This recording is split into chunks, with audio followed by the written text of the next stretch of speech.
Guys, you need to stop it. You need to change it right now. Fix it. Fix it.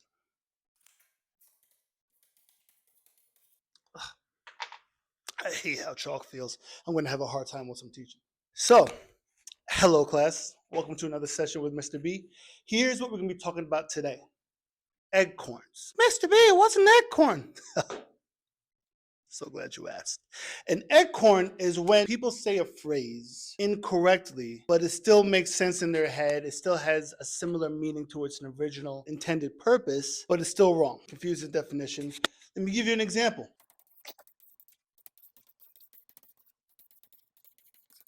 I still haven't decided if I'm going to write all uppercase or lowercase. That's my thing. Don't worry about it. Pay attention. This phrase says, for all intensive purposes. Now, we use that phrase to mean something like all things included, at the end of the day, for all intensive purposes, right? However, this is an eggcorn because the real phrase is, I hope I'm getting this in frame, for all intents and purposes. Still the same meaning, for all intensive purposes, for all intents and purposes, for all things considered. You know what? At the end of the day, same thing. But over time and generations of misunderstanding, it transformed into intensive. Let's do another one. Deep-seated. What does that mean? Usually it's used in the context of something that has taken root, right? Something that's way deep down, hard to get out. In the context of somebody, it's a character trait that is going to take a lot of work to be able to change, transform. Usually, I think used in the context of a negative habit. However, that's not the actual phrase. Can you guess what the word actually is supposed to be? I'll tell you. Deep-seated, not just seated, deep-seated, immovable, right? Like your dad and his lazy boy. He is way down in there and you ain't getting him out. If he has to get up, he has to do this thing. He has to do this thing right here. Deep-seated. That's the actual phrase. However, deep-seated still makes sense. All of this to come to the reason why we need to talk about this. Because all of these kind of still work, but there's one eggcorn that I see so often in writing. We need to change this immediately. I see it in comment sections on videos. I see it in papers that I'm reviewing. Here we go.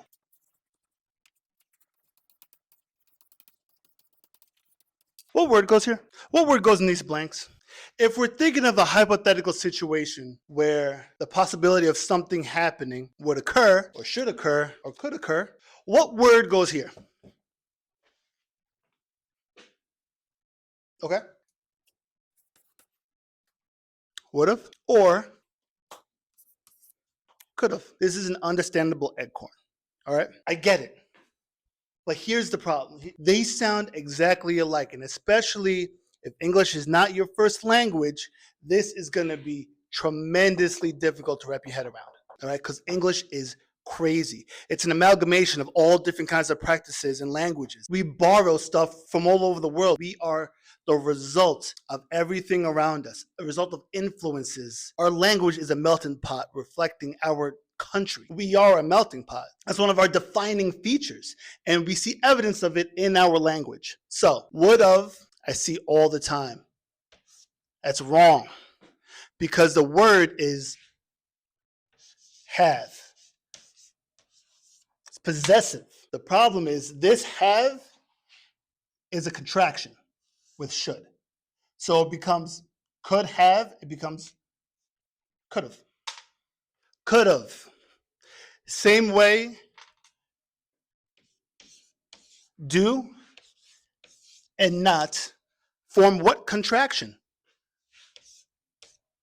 Don't. Would not becomes what? Wouldn't. These contractions, of course, they're all over our language, but the of is everywhere.